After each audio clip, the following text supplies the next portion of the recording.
Hello and welcome to Louise Singleton Creations. Today I'm going to be showing you how you can make one of these coaster stands for your agate quarter coasters.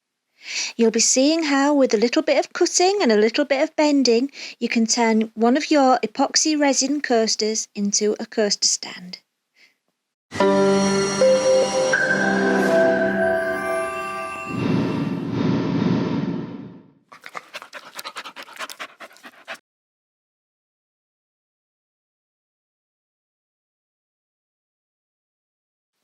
So when I made my coasters, as I usually would do, I made a 5th coaster, and here it is.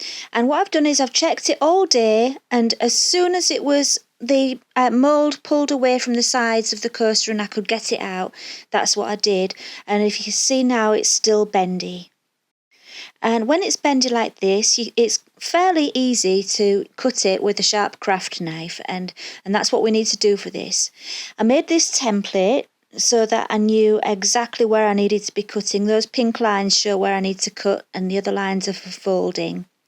And it just makes it much easier. I just drew around a coaster to make the template and planned it all out from there.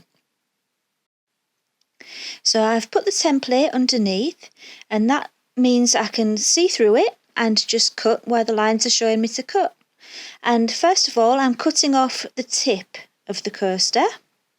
And what you need to do is use really careful strokes. It's tempting to press really hard and just go through it. The thing is, while the resin is still soft and pliable, if you press too hard you will stretch it, and you don't want to be stretching it. So just do lots and lots of gentle cuts. You can see my hand shaking because I'm pressing down with the ruler so hard so it doesn't slip. And then the tip will eventually come off. You just need to be patient, and you can put that aside for later.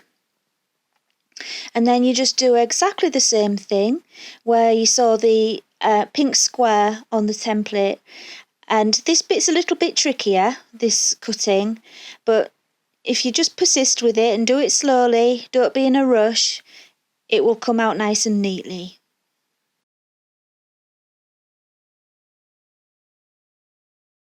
And while I've got the chance, I'd just like to thank you for all the support you've been giving me with your comments in the videos, with watching my videos and liking my videos. It's really appreciated so much. And if you haven't already done so, and you enjoy my videos, please do consider subscribing, and it will really help my channel.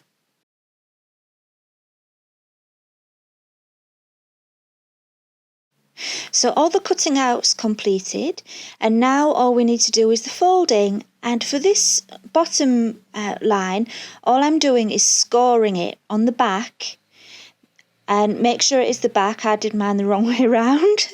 So score it on the back and it will make it much easier to fold it, and you'll get a really nice clean fold that way. Just make sure you don't cut all the way through. You do need to be, as I said before, it's one of these things where you need to be quite patient. It can be quite fiddly, so just keep going with it. Get it nicely folded in a nice straight line. This camera angle that I had didn't really make it very easy for you to see what I was doing. So in a moment, when this little bit's finished, you'll see it from a different angle, because I realised that you just couldn't really see what I was doing. I'm just propping it up with some tiles here, but don't worry if you're not following, you're going to see it all again in just a moment.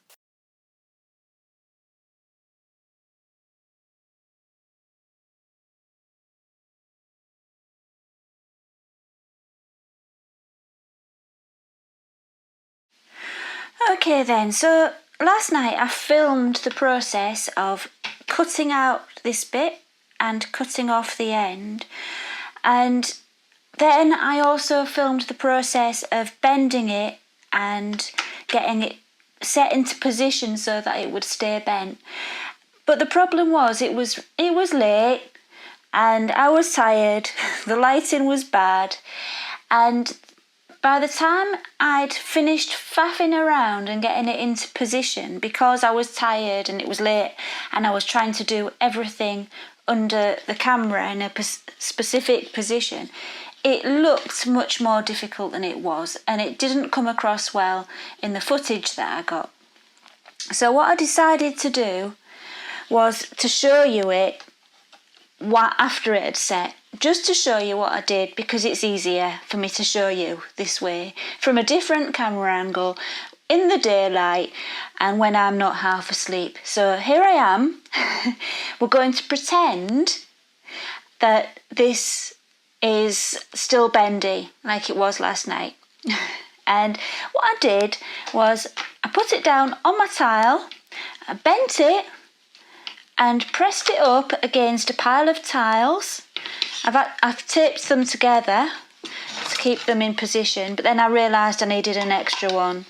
So I put them all together, I put this in position like that and bent it all down, bent it into shape, and it was a little bit fiddly, but I really did make it look more fiddly than it was. And then I got another tile, shiny side down, popped it on top of that,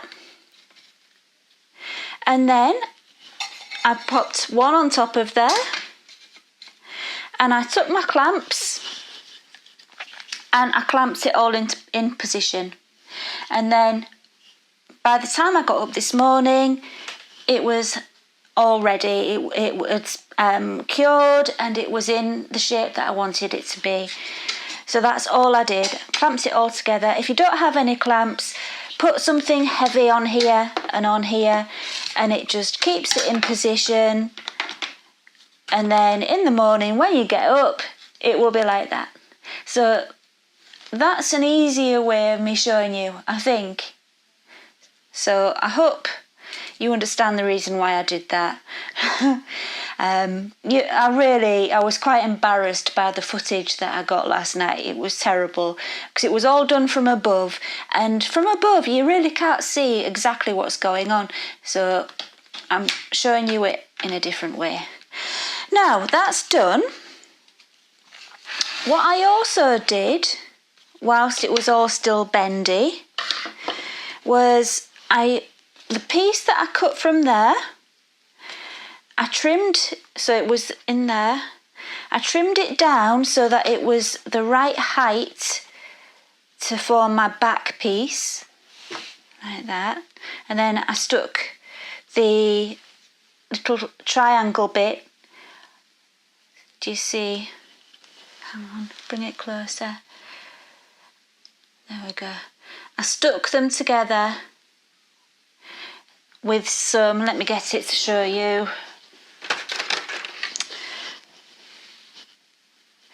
There we go.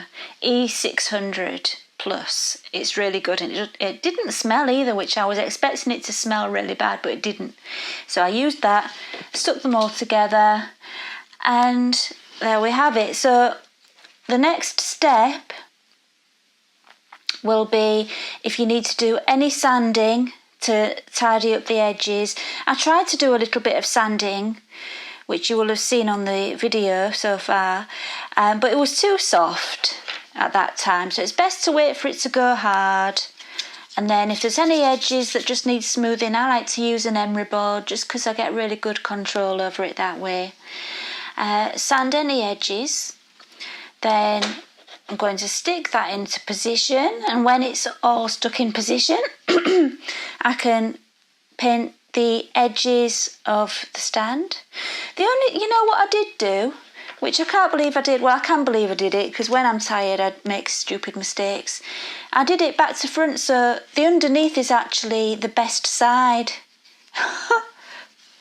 And this was the underside in the mould, and because of that, let's see if you can see, it's got those little pinprick holes that you often get at the bottom of your coasters or whatever you're moulding. You often get that.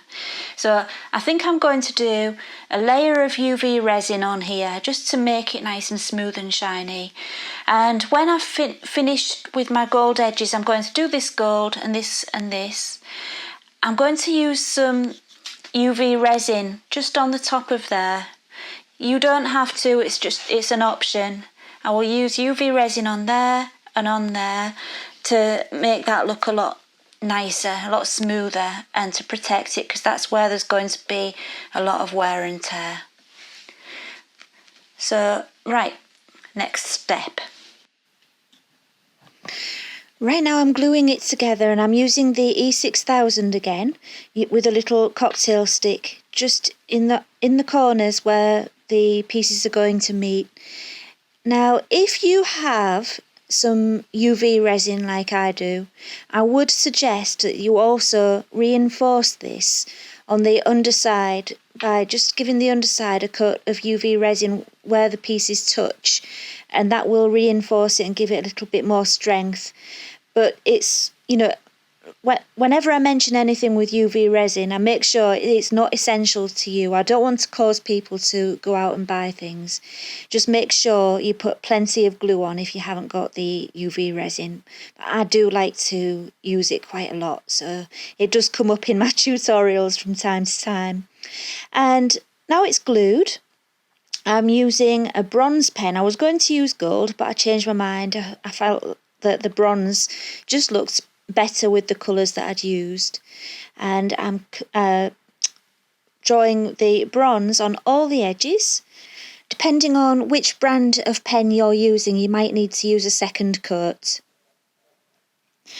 Right, so now I'm going to use some of my UV resin. I will leave a link in the description to just go over those two little edges which I mentioned I was going to do before, just to protect it and to make it look a lot neater. I'm just smoothing it to the edges a little bit with a cocktail stick to make sure it's all covered. And then it just needs to go under the UV lamp for about 5 minutes. 2 minutes, they always say, is enough, but I like to leave it about 5 minutes just to make sure it's fully cured.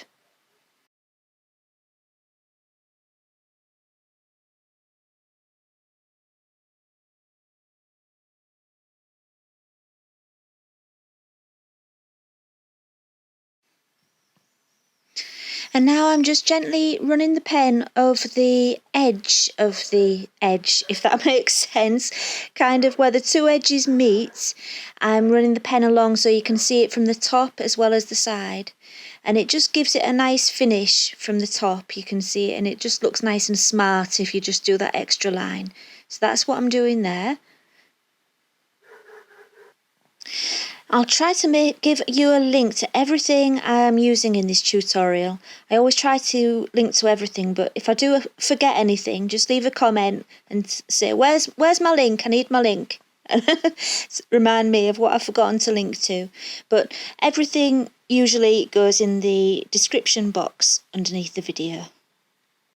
So I'm just doing those two side edges as well. And now, like I mentioned before, because I'd done it upside down, I'm just doing that top coat of UV resin. If you're not going to do that, just fast forward, that's fine. I just wanted to show you the process that I went through. I am a big fan of UV resin because it gives the same effect of normal resin, but you can put it under a lamp and it's done and dusted in a few minutes and you're ready to just carry on after that. So I do love it. Look at the state of my lamp though. I really need a new lamp. Right then, so the next step to finish it off is to use some varnish just over all the bits that I've painted with the pen to make sure it doesn't wear off with use, and it's just good to protect your edges. I'm actually going to be uploading a tutorial for these coasters at the same time as I upload this one. So if you'd like to see how I make the coaster set that goes with this, I will leave a link to it on my end screen. If you just click the picture of it, you'll be able to go straight to that video.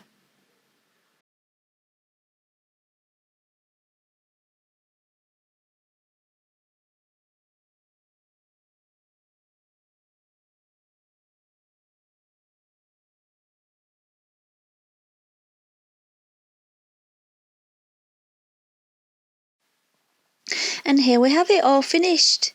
I'm quite pleased with the result. It was just an experiment, so it's something that I will probably refine the more I work with it, the idea. But I wanted to share it with you because a lot of people had asked me how I make my coaster stands, And so here we have it. This is how I made them. And it's standing on the coasters, which you will see in a moment, actually in the stand. There we go. So they just balance in the stand really nicely. It's quite a tight fit, actually.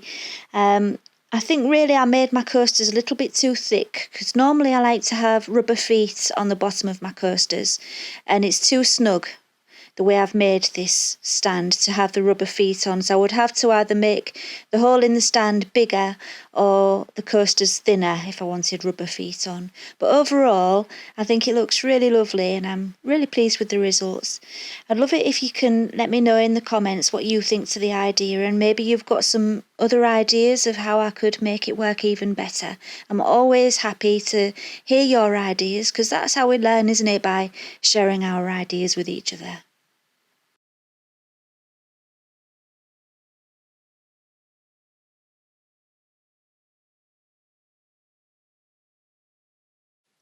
And here they are with the boxes ready for posting should anybody choose to buy them from my website.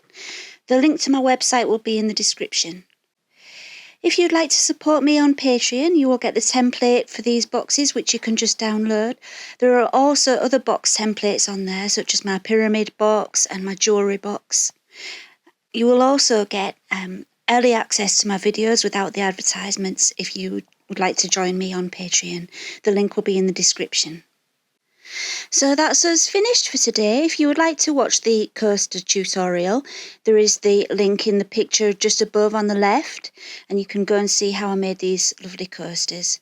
Thank you for watching, and come back again soon.